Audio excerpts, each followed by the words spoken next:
chapitre 1er. Proverbes, chapitre 1er, verset 1er, jusqu'au verset 9. Je voudrais continuer avec vous sur ce sujet de la sagesse de Dieu. Voilà ce qui est dit. Proverbe de Salomon, fils de David, roi d'Israël. Pour connaître la sagesse et l'instruction, pour comprendre les paroles de l'intelligence, pour recevoir des leçons de bon sens, de justice, d'équité et de droiture, pour donner aux simples du discernement, aux jeunes hommes de la connaissance et de la réflexion. Que le sage écoute, et il augmentera son savoir, et celui qui est intelligent acquérera de l'habileté. Pour saisir le sens d'un proverbe ou d'une énigme, des paroles des sages et de leurs sentences, la crainte de l'Éternel est le commencement de la science. Les insensés méprisent la sagesse et l'instruction. Écoute, mon fils, l'instruction de ton père, et ne rejette pas l'enseignement de ta mère, car c'est une couronne de grâce pour ta tête et une parure pour ton cou. Amen. Et puis j'aimerais ajouter à cela un deuxième texte dans l'Épître aux Romains. L'Épître aux Romains, chapitre 16, et à partir du verset 25. C'est les tout derniers versets de l'Épître aux Romains. Romains 16, 25. À celui qui peut vous affermir selon mon évangile et la prédication de Jésus-Christ, conformément à la révélation du mystère caché pendant des siècles, mais manifesté maintenant par les écrits des prophètes, d'après l'ordre du Dieu éternel, et porté à la connaissance de toutes les nations, afin qu'elles obéissent à la foi. À Dieu, seul sage, soit la gloire au siècle des siècles, par Jésus-Christ. Amen et Amen. La semaine dernière, pour ceux qui n'étaient pas là, je ne vais pas tout refaire. Maintenant, on a la chaîne YouTube. Vous aurez l'occasion de regarder, si vous le désirez, la prédication de la semaine dernière. Mais on s'est arrêté sur le livre des Proverbes. Et on a regardé, j'ai essayé, et mon désir était de vous inviter à la richesse de ce livre, à la beauté de ce livre, qui fait partie, comme je vous l'ai dit, de trois livres qu'il faut mettre ensemble, celui de Job, celui des Proverbes et celui des Psaumes, qu'on appelle dans la tradition hébraïque Sifrei Emet, c'est-à-dire les livres de vérité. Parce que ces trois livres nous invitent à comprendre et à connaître, à percevoir la vérité de Dieu dans la réalité que nous vivons. Le livre de Job va nous inviter à comprendre qu'au-delà de ce que nous traversons, au-delà des tribulations, au-delà des luttes et des combats, il y a une puissance des ténèbres qui est à l'œuvre, invisible à nos yeux, mais qui existe réellement. Et que Dieu, domine sur cette puissance-là. Il est impossible à l'homme de la maîtriser, mais Dieu règne au-dessus des bêtes, le Léviathan et le Béhémoth. Le livre des Proverbes, lui, est là, comme nous l'avons lu, ce livre en hébreu, c'est Mishlé, qui vient de la racine machal, ça veut dire parabole. Nous l'avons traduit par Proverbe, ça vient de la Septante, de la Vulgate, des traductions, mais dans l'hébreu, c'est parabole. C'est-à-dire exemple, comparaison, pour nous aider à connaître la vérité. Vous avez remarqué, nous allons en parler un peu ce matin, que Jésus était un maître dans l'art des paraboles. Il utilisait des choses terrestres, les choses de la terre, ces exemples, ces comparaisons, pour nous faire comprendre les réalités célestes. Et c'est tout le propos du livre des Proverbes, où il va dire, c'est pour faire connaître la sagesse et l'instruction. Et nous avons vu ensemble très rapidement que ce livre nous invite à connaître la sagesse, à la saisir, à l'acquérir par tous les moyens possibles. Parce que la sagesse, elle est un attribut de Dieu. Et le livre des Proverbes au chapitre 8 nous dit que cette sagesse a présidé à la création de l'univers tout entier.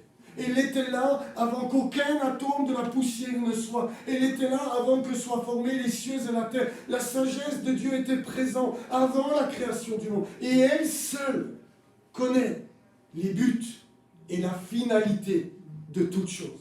ce pourquoi Dieu a créé les cieux et la terre. Elle est celle qui est capable de nous faire marcher dans le bon chemin pour qu'à la fin de l'histoire, nous soyons sauvés par Dieu. Et tout le livre des Proverbes, il y a cinq divisions du livre, est là pour nous faire donner, et nous faire acquérir cette sagesse par des exemples, par des instructions, par toutes sortes de choses. Elle invite les hommes à marcher dans le bon chemin. Et nous avons vu ensemble que, en parallèle de la sagesse, qui est comparée à une femme, il y a aussi une femme bruyante que le livre appelle la folie. Et elle semble semblable à la sagesse. Elle se met aussi à l'angle des rues. Elle invite les hommes à entrer dans sa maison. Mais la Bible nous dit que cette femme-là, une étrangère, une prostituée, la folie est bruyante. Mais tous ceux qui prennent son chemin ne savent pas que la fin sera la mort éternelle. Tandis que la fin de celui qui connaît la sagesse sera la vie éternelle. Eh bien, cette opposition et ce livre va se terminer de manière extraordinaire par ce fameux proverbe 31 sur la femme sage, la femme vertueuse, qui est une bénédiction pour tous ceux qui l'ont épousée. Et la sagesse se propose de nous conduire dans la bonne voie. Et être conduit dans le bon chemin, c'est être sage. Mais mépriser les invitations et les conseils de la sagesse, c'est être fou, dit le texte. Le but de la sagesse est de nous éviter des pièges, des séductions, de la folie, de cet esprit des ténèbres qui veut nous attirer loin de Dieu, de cet esprit des ténèbres qui veut nous faire nous perdre pour l'éternité. Et la sagesse appelle. Elle a préparé sa maison. Elle l'a construit. Elle a bâti ses colonnes. Elle a préparé des festins. Et elle nous invite à marcher dans la crainte du Seigneur, dans l'obéissance à la parole de Dieu. Il a dit Amen. Mais voilà que le verset 6 du premier chapitre des Proverbes que nous avons lu m'intéresse particulièrement. Regardez ce qu'il est dit.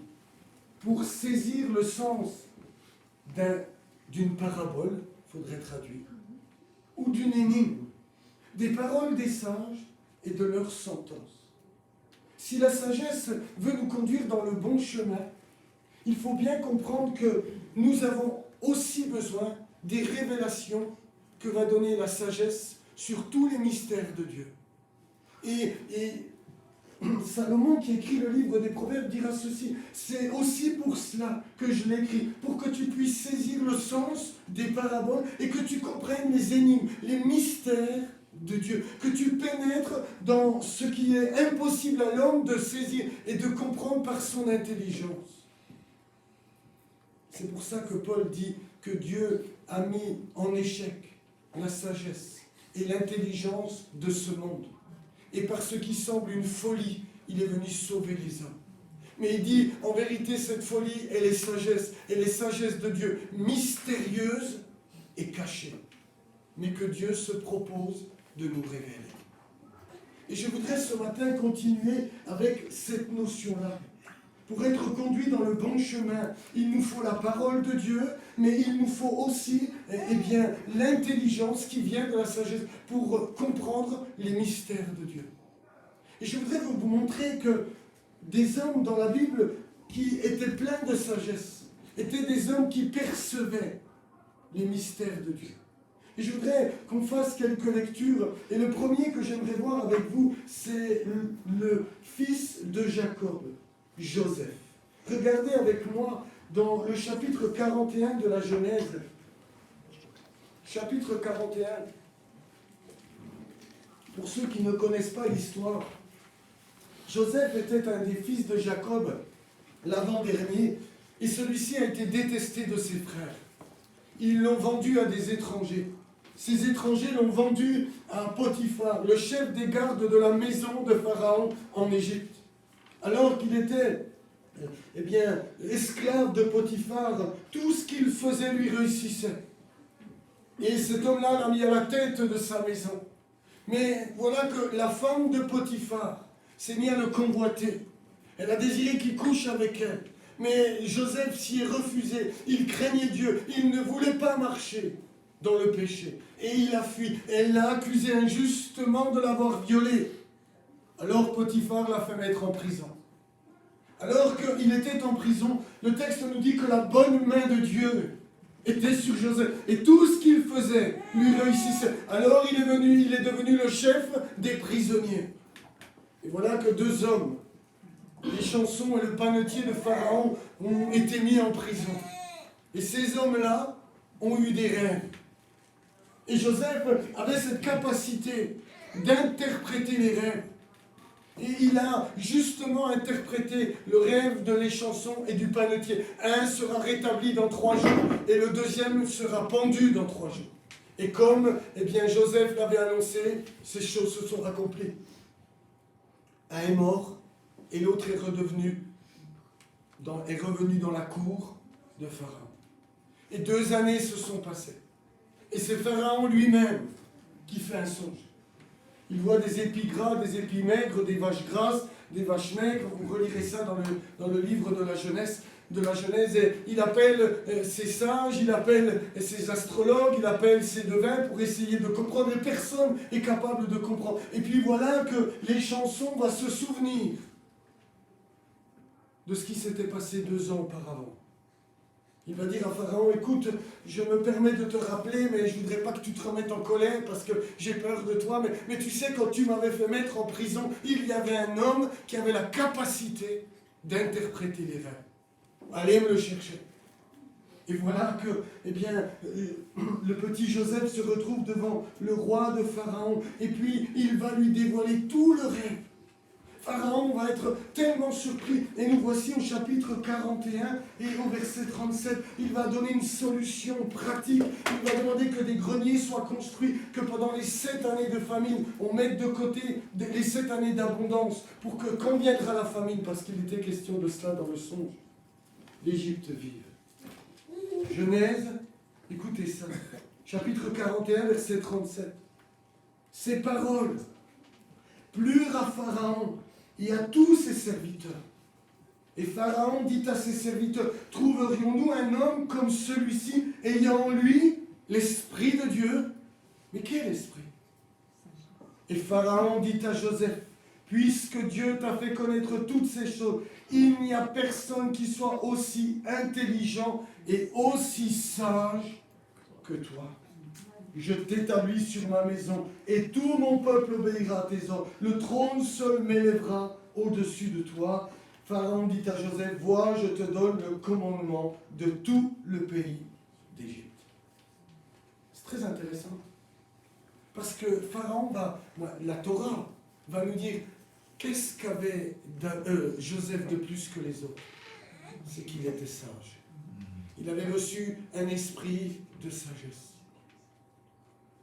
Regardez avec moi dans le livre des Actes des Apôtres, au chapitre 7, quand Étienne va faire son discours au verset 9, je vais lire au verset 9, il raconte cette histoire-là et regardez ce qu'il va dire. Acte 7, verset 9. Les patriarches, jaloux de Joseph, le vendirent pour être amené en Égypte. Mais Dieu fut avec lui et le délivra de toutes ses tribulations. Il lui donna de la sagesse et lui fit trouver grâce devant Pharaon, roi d'Égypte, qui l'établit gouverneur d'Égypte et de toute sa maison. Il lui fut donné de la part de Dieu de la sagesse. Et c'est cette sagesse qui lui a rendu capable d'interpréter ce que Dieu allait faire dans l'histoire. Maintenant, je voudrais prendre un deuxième personnage. C'est Daniel. Daniel au chapitre 2. Daniel, chapitre 2. Regardez avec moi. C'est la même chose. Pour ceux qui ne savent pas, je suis obligé d'expliquer pour que vous compreniez bien. Daniel fait partie des jeunes hommes de Juda, de Jérusalem.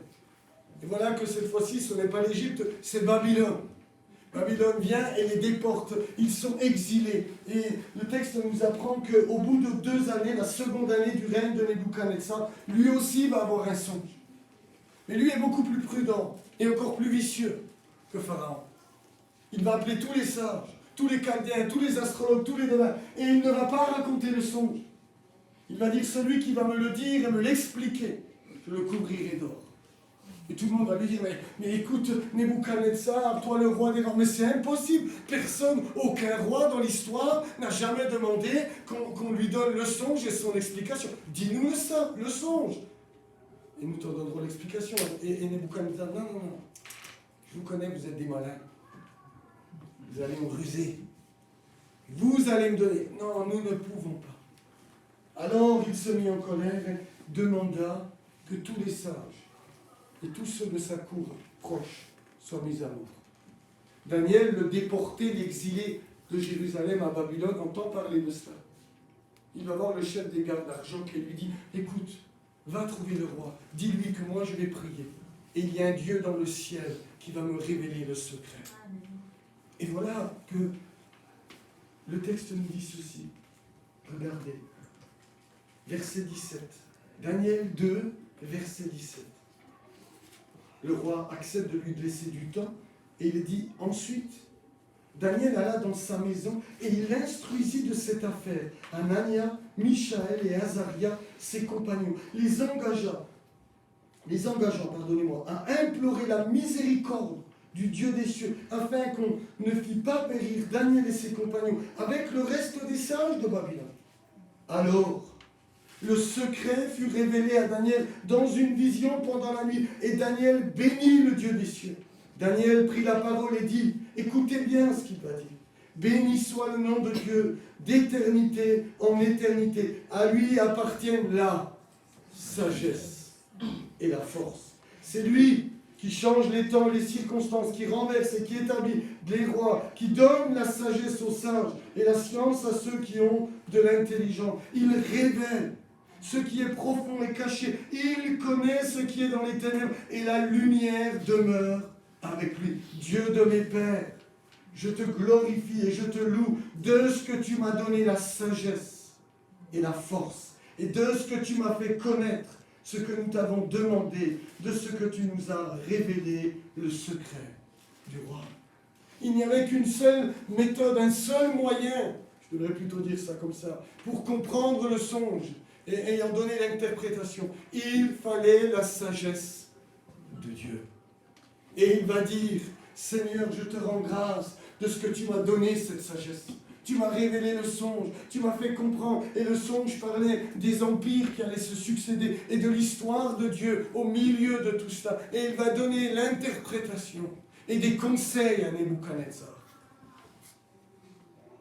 La sagesse de Dieu est liée à la révélation. La sagesse de Dieu, non seulement elle invite pour te conduire dans le bon chemin, mais elle veut te donner la révélation dont tu as besoin pour les temps dans lesquels nous sommes. Nous avons plus que jamais besoin de la sagesse d'en haut. Nous avons plus que jamais besoin de comprendre les paraboles du royaume des cieux. Nous avons plus que jamais besoin de comprendre les énigmes et les mystères de Dieu. Dites-moi Amen, s'il vous plaît. Et seule la sagesse est en mesure de nous le communiquer. C'est très intéressant parce que c'est les deux textes que nous avons lus, les deux histoires sont parallèles. Des songes, une incapacité, l'histoire de Dieu dans l'histoire de l'homme, la vérité de Dieu dans la réalité de ce qu'il vit. Mais seulement la sagesse de Dieu a cette capacité de percevoir la vérité dans la réalité de ce qu'il vivait. Elle est liée à la révélation des mystères de Dieu. Comme nous l'avons lu dans Romains 16, vous avez vu, on peut le relire s'il vous plaît. Regardez attentivement après tout ce que je vous ai dit. Romains au chapitre 16, je relis le verset 25, 26, 27. À celui qui peut vous affermir selon mon évangile et la prédication de Jésus-Christ, conformément à la révélation du mystère, caché pendant des siècles, mais manifesté maintenant par les écrits des prophètes, d'après l'ordre du Dieu éternel, et porté à la connaissance de toutes les nations, afin qu'elles obéissent à la foi à Dieu seul sage. Sur la gloire au siècle des siècles par Jésus-Christ. Amen.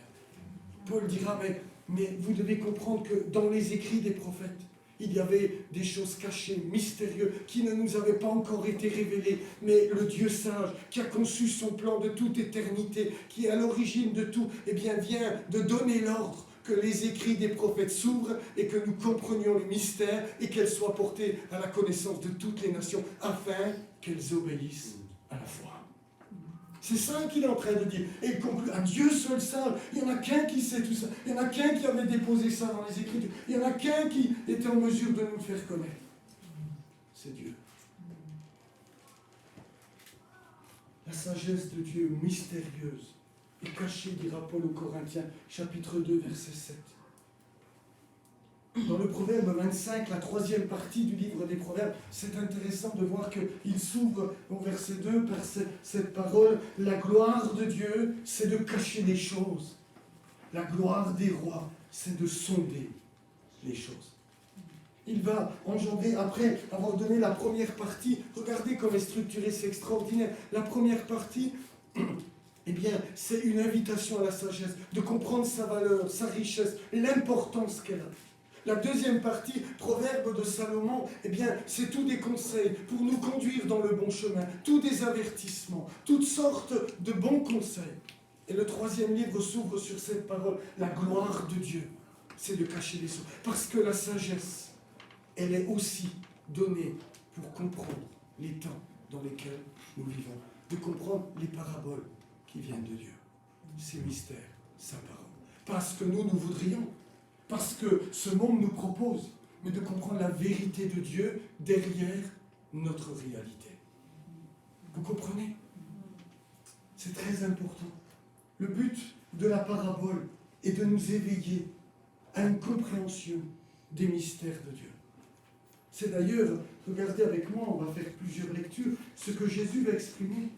J'avais la semaine dernière commencé dans l'évangile de Matthieu, au chapitre 7, c'était le premier discours et j'aimerais avec vous regarder son troisième discours parce que lui aussi, Matthieu, structure son évangile en 5 parties. Et il est dit au chapitre 13, je vais lire à partir du verset 10. Jésus va sortir de la maison, va s'asseoir au bord de la mer et il va se mettre à enseigner, mais à enseigner en parabole.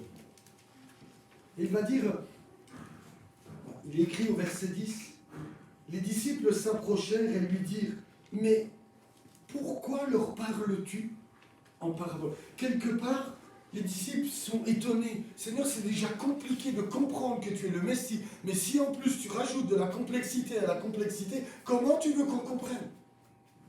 Et regardez ce que Jésus va répondre. Jésus leur répondit, parce qu'il vous a été donné. Ce n'est pas quelque chose que tu inventes. Il vous a été donné de connaître les mystères, ce qui est caché, vous êtes d'accord, les mystères, ce qui est secret, du royaume des cieux. Et cela ne leur a pas été donné. Car on donnera à celui qui a, il sera dans l'abondance, mais à celui qui n'a pas, on ôtera même ce qu'il a. C'est pourquoi je leur parle en parabole.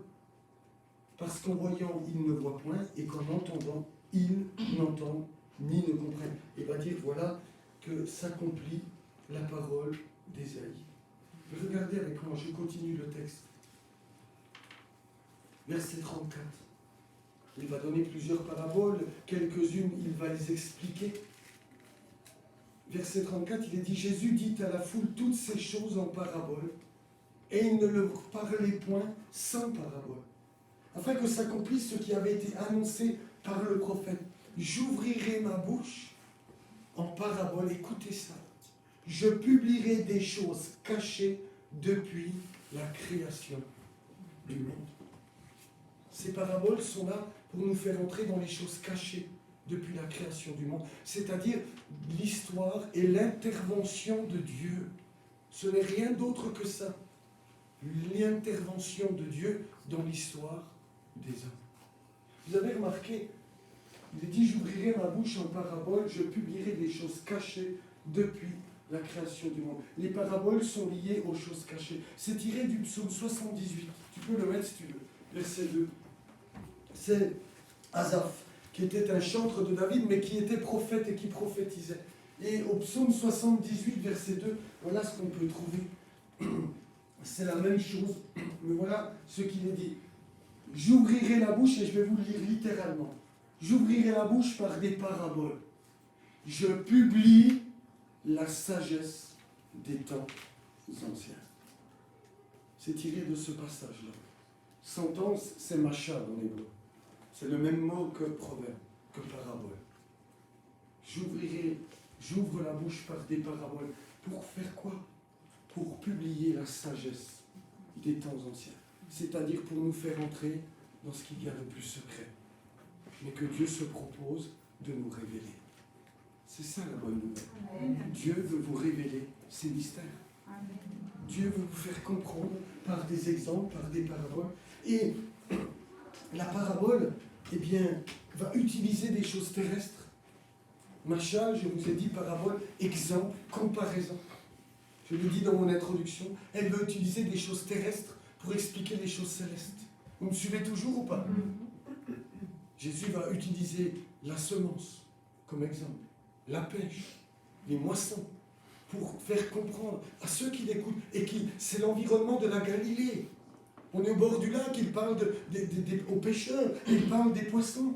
On est dans un monde agricole, il parle de semences, d'ivraie, d'orge, de moissons. Il parle de choses qu'ils connaissent, mais pour percevoir des réalités célestes. J'aime beaucoup un passage dans la Bible, c'est dans le premier livre des rois. Premier livre des rois, voilà ce qu'il est dit concernant celui qui a écrit le livre des Proverbes, Salomon. Vous savez, cet homme, quand il était jeune,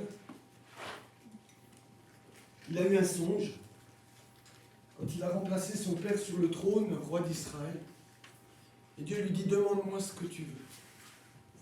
Et Salomon va lui dire, j'ai besoin de sagesse pour conduire ce peuple dans la bonne voie. Il avait tout compris.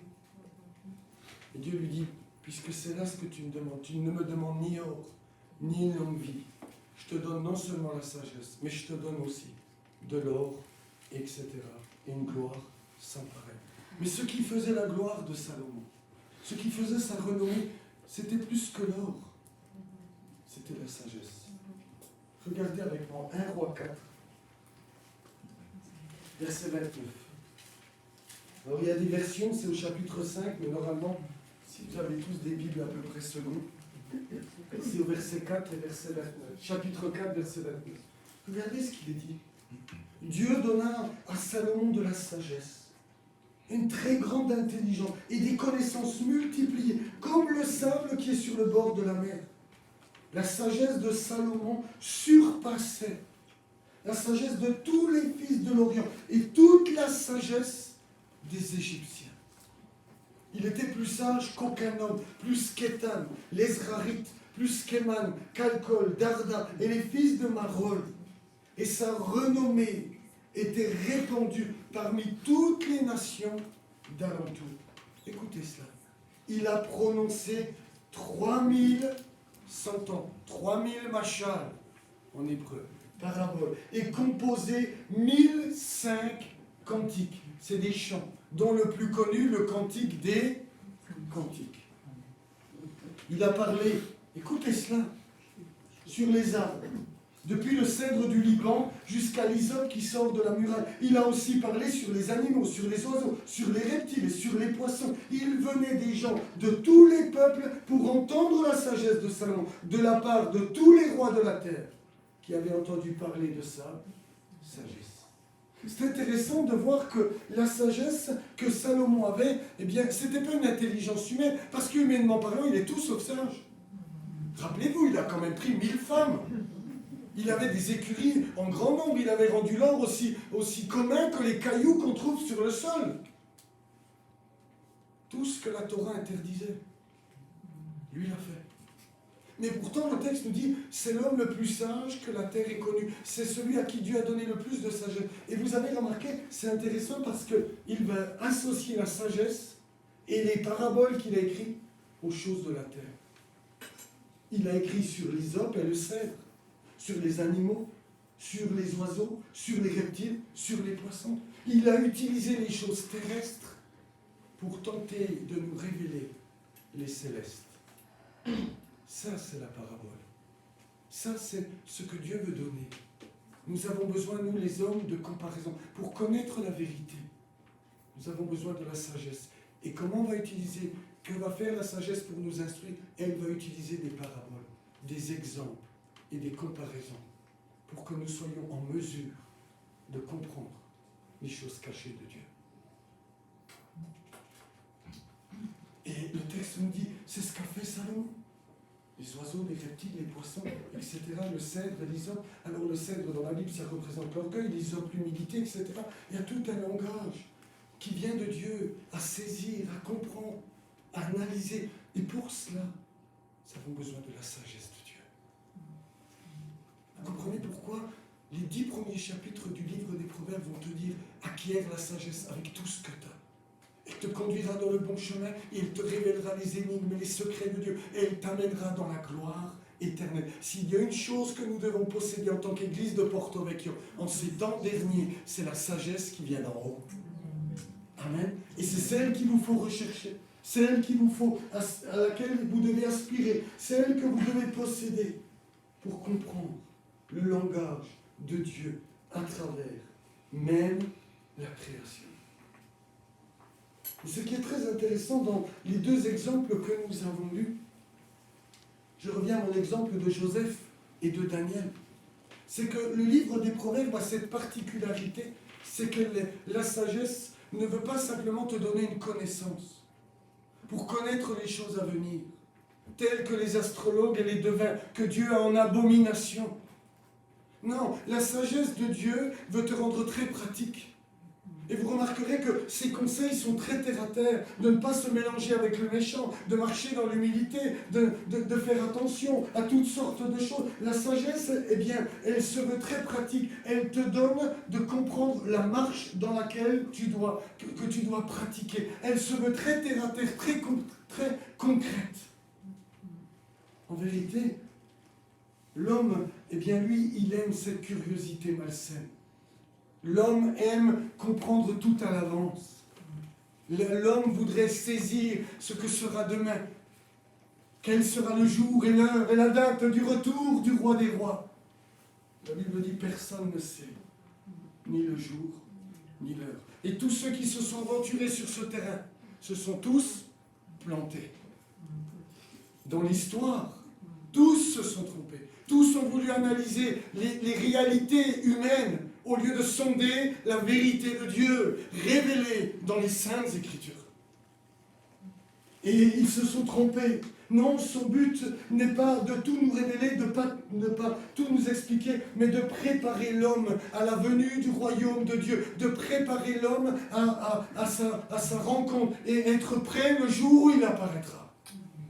Voilà le but de la sagesse. Pas de tout nous faire comprendre et nous donner un semblant de je ne sais quelle science humaine et terrestre. La sagesse se veut pratique. Elle te veut prêt pour ce que lorsque Jésus-Christ reviendra. Et la seule question que tu dois te poser ce matin, es-tu prêt s'il revient aujourd'hui? Ta vie est-elle en règle? As-tu marché dans le bon chemin? T'es-tu détourné du péché? As-tu abandonné l'iniquité? Ou continues-tu de pratiquer le péché qui t'exclura du royaume de Dieu? Parce que la sagesse veut te faire marcher dans un sentier certes étroit, resserré, mais celui-là il mène à la gloire, celui-là il mène jusqu'au trône de Dieu, celui-là c'est le bon chemin. Amen. C'est le but de la sagesse, te faire pratiquer la justice de Dieu, être prêt, avoir ton esprit éveillé au temps dans lesquels nous sommes. Ça ne veut pas dire qu'on comprendra tout, ça ne veut pas dire qu'on aura tout saisi, mais je sais que le royaume de Dieu va se manifester. Et en vérité, eh bien, toutes les paraboles de Jésus, peut-être je le ferai une prochaine fois, sont là pour ces choses-là. Ce n'était pas pour tout expliquer, c'était pour rendre les gens prêts lorsque le royaume de Dieu allait se manifester. Et très souvent, nous les interprétons très mal parce que nous ne partons pas de ce principe. C'est une révélation d'un mystère concernant la venue du royaume de Dieu. Et très souvent, nous les appliquons à nos vies, mais ces paraboles de Matthieu 13 et les autres sont là pour nous expliquer comment le royaume de Dieu va se manifester. Et dans Matthieu 13, très rapidement, quelle heure il est, ça va, j'ai 5 minutes. Le texte nous dit que Jésus, eh bien, il faut comprendre ce qui est en train de se jouer. Jésus n'est pas reçu. Capernaum, Bethsaïda et d'autres villes, il est rejeté, Chorazine, malgré les miracles qu'il a fait. Et le Seigneur dit, il quitte la maison, Matthieu 13, et il s'assoit sur le bord de la mer. Il va se mettre à parler en parabole. Les disciples, nous l'avons lu, mais qu'est-ce que tu fais? Pourquoi tu leur parles en parabole? Parce qu'ils ont des yeux, ils ne voient pas, des oreilles, ils n'entendent pas. Mais vous, il vous a été donné de comprendre. Mais qu'est-ce qu'ils ont compris? Est-ce que vous croyez qu'ils comprenaient toutes les paraboles de Jésus? Comme ça, instantanément? Combien de fois ils sont venus, Seigneur, explique-nous? Et combien de fois, 2000 ans après, nous on continue de dire, Seigneur, mais explique-moi, je ne comprends pas. Vous êtes d'accord avec moi? Qu'est-ce qu'ils avaient compris? Ils avaient compris qui il était. Ils avaient compris que c'était le Messie. Et lorsqu'il va donner ces paraboles, en fait, le Seigneur a un seul but. C'est de montrer que, quoi qu'il en soit, quoi que ça semble, eh bien, rejeté, le royaume de Dieu se manifestera. La moisson se produira. Un grain en donnera 100, un autre 60, un autre 30. Oui, il y en a qui ne recevront pas la semence. Oui, il y en a que les soucis de la vie les empêcheront. Oui, il y en a que les tribulations les feront détourner. Mais même s'il semble fou et impossible que le royaume de Dieu se manifeste, tôt ou tard, le Christ reviendra. Il établira son règne sur la terre. Et ça, c'est ce qu'ils avaient compris. Et c'est tout le but des paraboles, c'est de nous inviter à bien comprendre, à bien saisir que quoi qu'il en soit, quoi que les grands de ce monde mettent en place, quoi que les grands veulent établir, eh bien un règne humain, bestial, c'est le royaume de Dieu qui s'imposera à la fin. C'est notre roi qui régnera et nous régnerons avec lui. Amen. Pardonnez-moi, je crache. Tu couperas ça la vidéo. Mes crachats, tu vois. C'est ça que Jésus est en train de révéler. C'est ça le mystère. Il est rejeté. Il semble que, eh bien, personne n'en veut. On arrive au XXIe siècle. Il semble que le monde a rejeté totalement Dieu. Et ce qui est vrai en partie. Mais ça, c'est la réalité de ce que nos yeux voient. Mais derrière cette réalité, nous devons comprendre, il y a l'œuvre de Dieu qui se fait, il y a le royaume de Dieu qui avance, il y a des hommes et des femmes, peut-être dans le plus grand des secrets, qui continuent de se convertir. Et personne n'arrêtera le royaume de Dieu. Jésus revient. Mais remarquez avec moi que la sagesse, c'est bien de la posséder. Mais ça ne suffit pas. Il nous faut aussi obéir à la parole de Dieu.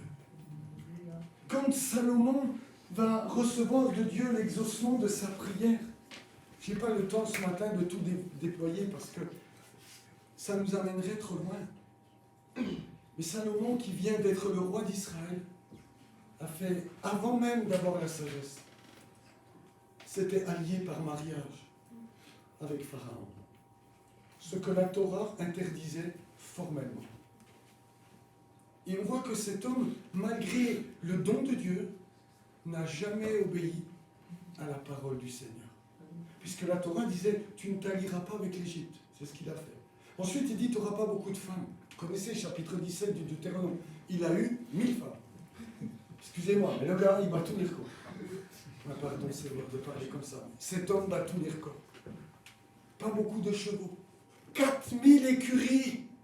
4000 écuries. Même la reine d'Angleterre à côté. Moi, elle est décédée. Mais même le roi d'Angleterre aujourd'hui. Il n'y a rien à côté du roi Salomon. Et puis il avait rendu l'or aussi, comment je pourrais dire, banal que les cailloux sur le sol. Et Dieu avait dit, tu n'auras pas beaucoup d'or. Tout le contraire. C'est étonnant de voir que malgré le don, il lui a manqué l'obéissance à la sagesse. Et comprendre les paraboles, ce serait bien. Mais c'est mieux d'obéir.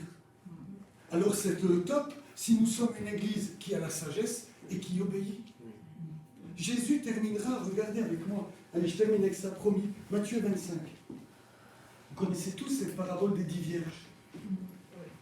Regardez avec moi comment le Seigneur va parler. Matthieu 25, verset 1er.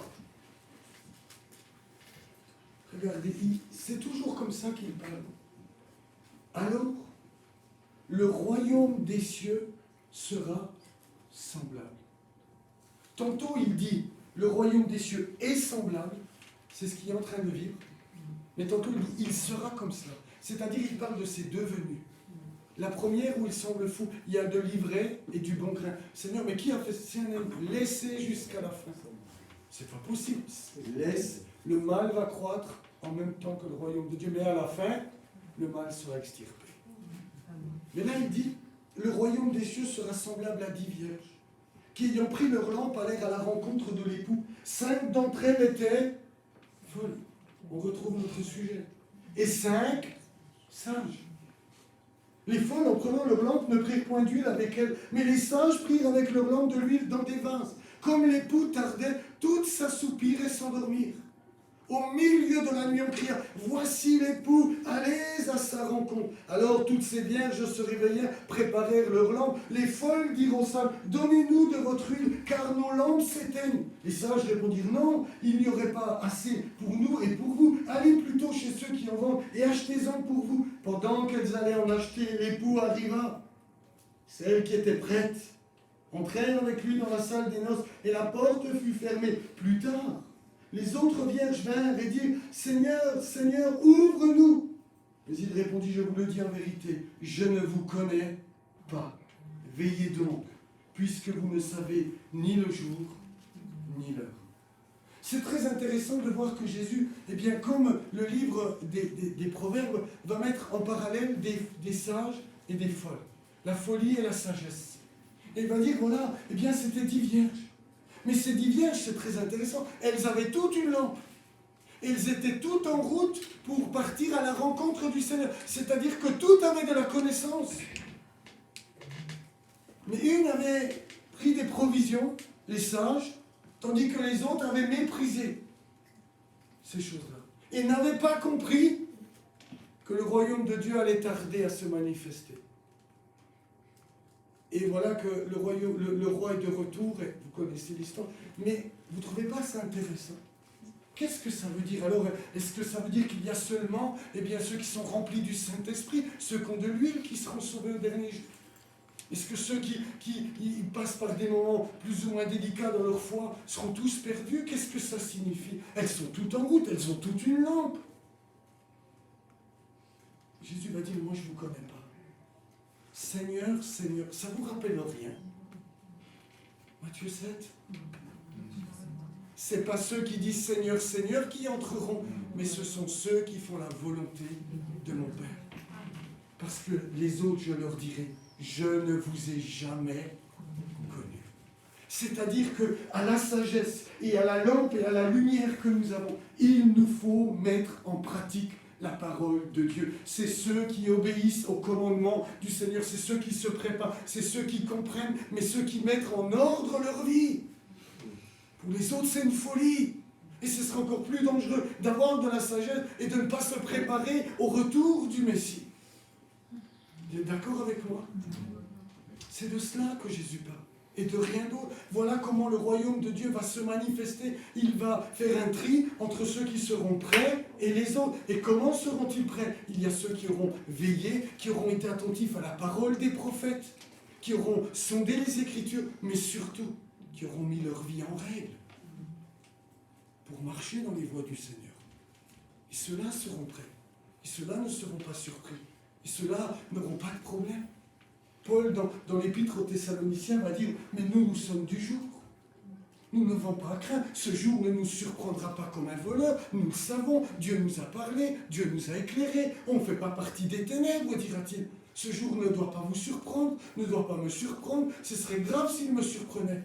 Nous attendons que le Seigneur revienne. Nous comprenons les temps dans lesquels nous sommes. Alors peut-être qu'on n'a encore pas tout compris. Peut-être qu'il y a des choses qu'on pense savoir, comme nos pères, il y a 10, 20 ans, 30 ans ou plus, pensaient quand Hitler est arrivé au pouvoir. Tout le monde était convaincu que c'était l'Antéchrist dans toutes les églises. Mais ce n'était pas encore l'accomplissement final des mystères de Dieu. Alors il y a peut-être des choses. Mais je crois et je reste ferme. Le Seigneur revient nous chercher. Il nous faut être prêts, merci. Il nous faut tenir bon. Et surtout, mettez la Bible en pratique et que personne ne vous trompe. Ce n'est pas ceux qui pratiquent l'iniquité qui entreront dans le royaume de Dieu, c'est ceux qui font la volonté de notre Père.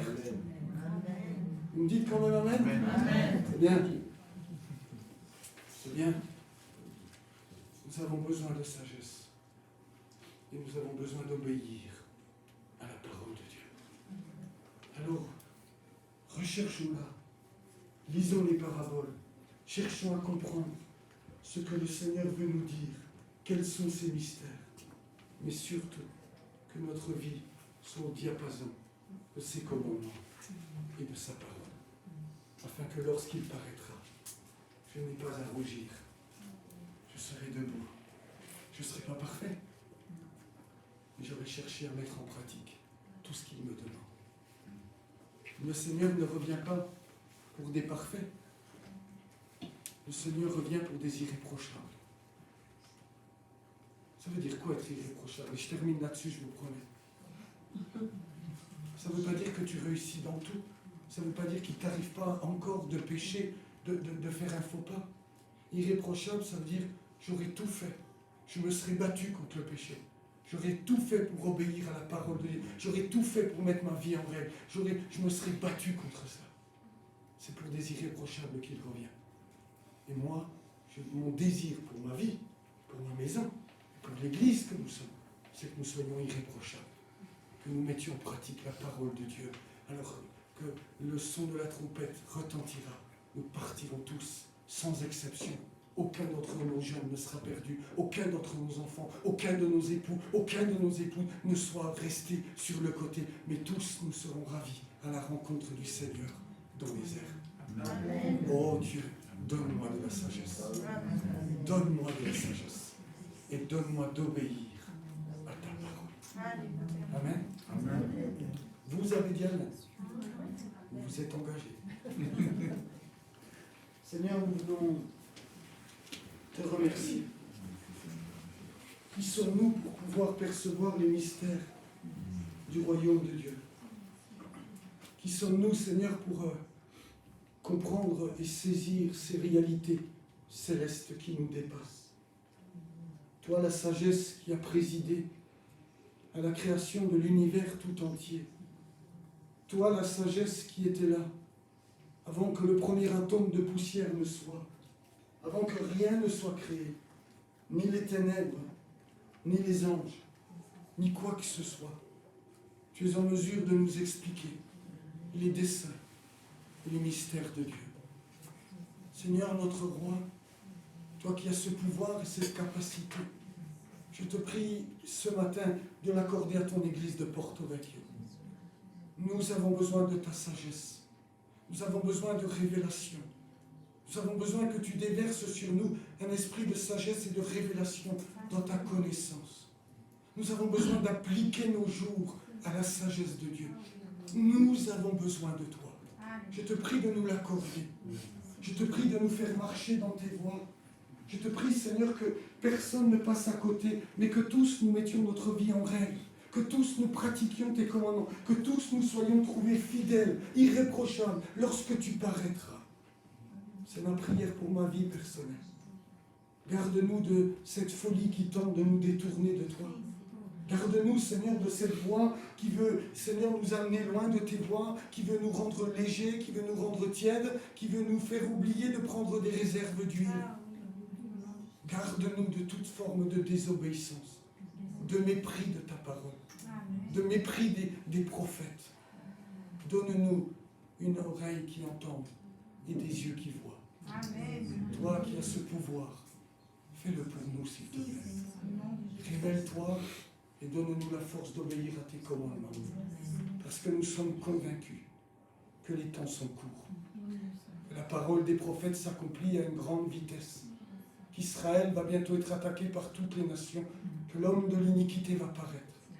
Lorsque nous verrons ces choses, que nous ne soyons pas pris au dépourvu, et que nos vies soient au diapason de ta parole et de tes commandements. C'est ma prière pour chacun, pour chacune, nos jeunes et nos moins jeunes, du plus vieux au plus petit.